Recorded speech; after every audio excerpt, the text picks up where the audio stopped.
¿Qué tal, amigos? Bienvenidos a las charlas pastorales, iniciando en esta semana con la temporada número 31. Iniciando la semana 31 que surge estas charlas pastorales precisamente por el asunto de la pandemia. Entonces, ya llevamos 30 semanas iniciando hoy la 31. Y yo quiero agradecer a todas las personas que nos miran, nos observan y que de alguna manera están atentas a lo que son las charlas pastorales. Y yo quiero iniciar, ¿verdad?, esta serie de esta semana, hablando un poquito, iniciar y hablar toda la semana acerca de cómo recibir el consuelo de Dios en medio de los traumas y de los dolores de la vida. Los domingos en la congregación durante 3 semanas estaremos compartiendo sobre cómo poder ayudar a otras personas cuando padecen situaciones difíciles y todo eso, ¿no? Cuando hay que consolar a alguien, cómo consolar a una persona, cómo darle aliento y afirmarle en sus caminos, en sus pasos y todo eso. Pero ahora esta charla pastoral se concentra propiamente en nosotros, en cómo recibir el consuelo de Dios. Y esta semana que pasó fue particularmente difícil por el sentido de que tuvimos 2 pérdidas muy sensibles de personas de nuestra congregación, dos señoras, 2 mamás, que dejan hija e hijos, ¿verdad?, esposos, y fue realmente muy, muy doloroso ver el dolor de las demás personas, ¿no? Y porque partir, cuando alguien se muere, te sientes desgarrado, ¿no? En una situación así, aunque no es la única manera en la que una persona se siente desgarrado, cuando pierde a alguien de su familia o un ser querido. Hay personas que pierden mascotas y se sienten morirse. Hay personas que pierden trabajos, pierden matrimonios y relaciones significativas, ¿no? Entonces eso realmente es difícil. Y yo quiero hablarles sobre cómo recibir el consuelo de Dios. Yo le decía a mi esposa, Pati, como que tiendo a cansarme y me preocupa que me afecte el tener que ir a los funerales, ¿verdad?, y estar allí. Y déjeme decirle, lo hago con gusto, con el deseo de estar ahí para apoyar a mi gente, a las personas y todo eso. Pero algo te va a afectar. ¿Sí me explico? O sea, de una o de otra manera te mueve el interior, ¿no? Entonces yo le decía a mi esposa, entonces ella me decía, tú necesitas descargar tu alma con Dios. Y no puedes quedarte con todo eso. Y claro, lo he hecho muchas veces, eso es obvio que lo sabemos hacer, ¿verdad? Pero gracias a ella y al consejo que ella me dio, ¿verdad? Sí, efectivamente, uno tiene que ir a Dios y descargar su alma con Dios, porque Él es el único, como lo he dicho muchas veces y lo sigo diciendo, Dios es la fuente de todo consuelo, de toda consolación. Su presencia, su autoridad, su palabra, su cobertura, su bendición, ¿verdad?, es la que nos da precisamente el que uno vaya adelante, ¿no? Con todo esto. Y orando, clamando a Dios por las personas enfermas, ¿verdad? Y todo eso. Platicaba con un amigo que es pastor y me decía, no, nosotros casi no le hemos batallado. Pues si tiene 25 gentes en su iglesia, dije, pues claro, los cuidas más fácil. Pero cuando tú tienes eso y lo multiplicas por 100, entonces las cosas ya no son tan fáciles porque hay mucha gente que hay que atender aquí y allá y todo eso. Ahora, gracias a Dios, ahí vamos, pero siempre es una batalla y todo eso, ¿no? Y uno tiene que buscar al Señor y encontrar sus propias formas, ¿no?, de consolarse, de buscar la fuente de toda consolación. Y yo quiero compartirles esta semana sobre cómo ir a la presencia de Dios y cómo recibir el consuelo Y lo digo porque muchas personas no quieren recibir consuelo.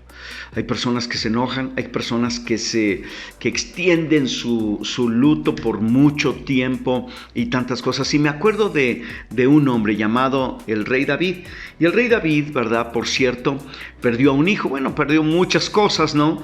Pero el hijo Absalón, aquel que se le subleva y que tiene que huir el rey David, y luego, ¿verdad?, el Absalón le hace la guerra a su propio padre y se arma toda una guerra civil, ¿verdad?, allí en Israel para destronar al rey, matar al rey, y Absalón, su hijo, sentarse en el trono de David. Y bueno, a final de cuentas, Absalón pierde la guerra. David le pide a Joab, el general, que no maten al joven Absalón, pero al último el mismo Joab, ¿verdad?, provoca la muerte, ¿verdad?, y todo eso. Esa era la mafia detrás del poder, ¿no?, allí en Israel, detrás del rey David. Y cuando David pierde, aunque gana la guerra, pasó lo siguiente, les leo, segunda de Samuel, capítulo 19, así. Dieron aviso a Joab, y aquí el rey llora y hace duelo por Absalón. Y se volvió aquel día la victoria en luto para todo el pueblo, porque oyó decir el pueblo que aquel día que el rey tenía dolor por su hijo. Y entró el pueblo aquel día en la ciudad escondidamente, como suele entrar escondidas al pueblo, avergonzado que ha huido de la batalla.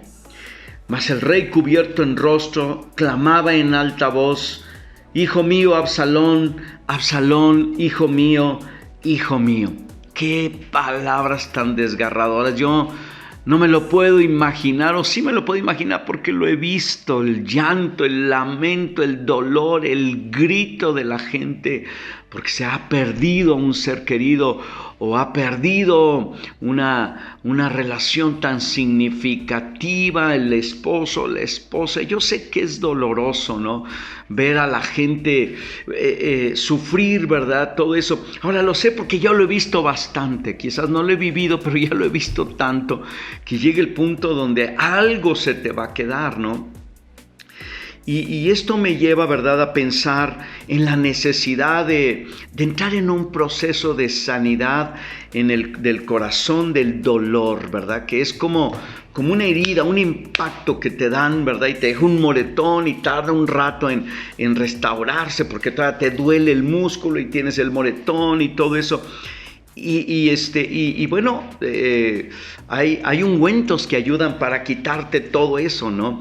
Mi esposa tiene muchos ungüentos ahí que me anda dando, ¿verdad?, cuando algo me duele. Eso sí, nomás en la noche, porque yo digo que esas pomaditas huelen a viejita. Y entonces yo nomás me las pongo en la noche para el otro día bañarme, ¿verdad? Y bueno, es una batalla, pero a final de cuentas yo sé que son buenas y que ayudan bastante. Ahora, cuando tú no tienes algo que te ayude, tu pena, tu dolor se puede extender. Mira, pasan varias cosas, ¿no? Por ejemplo, está la pena ausente. Esta se da cuando no hay sentimientos de pena y duelo por la pérdida, dando lugar así a la negación. O sea, la gente lo niega, no tengo nada, y lo único que sucede es que es como una pena ausente, pero ahí está presente el dolor, ¿no?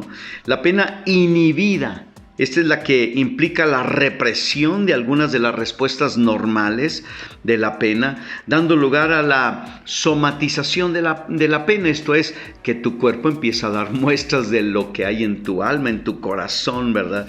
Y luego también está la pena retrasada. En esta es posible que la salida del dolor se retrase meses.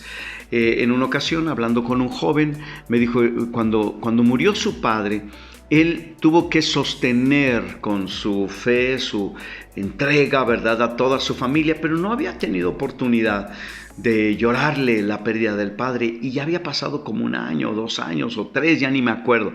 Y yo le dije, necesitas ir y despedirte de tu papá. Y se fue a la tumba en ese rato a llorar y a decirle, ¿verdad?, lo que no le había dicho. y fue liberador para él, pero lo había retrasado por un buen tiempo. La gente elige retrasar eso. Luego está la pena crónica, que en cierta manera es otra trampa, ¿verdad?, de cómo se lleva la pena, en donde las personas, ¿verdad?, las reacciones que debían expresarse al principio las manifiestan mucho tiempo después, pero no hay un proceso de cierre. Es muy importante el proceso del cierre. Y luego está otra trampita que hay en cuanto a la forma de enfrentar el duelo, la pena abreviada. Aquí la persona tiende a tener una respuesta normal de la pérdida, pero muy breve. El peligro en estos casos es que no se ha enfrentado correctamente en tiempo y forma la pena, porque es posible que se sustituya por algo para descargar la pena, evitando así enfrentar la pena y resolverla. Por ejemplo, hay personas que no pasa nada, pero descargan por ejemplo, en el alcoholismo, en la drogadicción, en otra relación no muy saludable, de muchas maneras. Son algunas de las trampas, ¿verdad?, cuando dentro del proceso de la pena, del luto, del duelo, que es sanador, no se lleva a cabo. Y bueno, yo les dejo estas ideas, ¿verdad?, para irla pensando. Esta semana hablaremos de cómo Dios consuela nuestras vidas, tocando también algunos ejemplos de la palabra de Dios. Que el Señor les bendiga. Nos vemos mañana en la siguiente charla pastoral.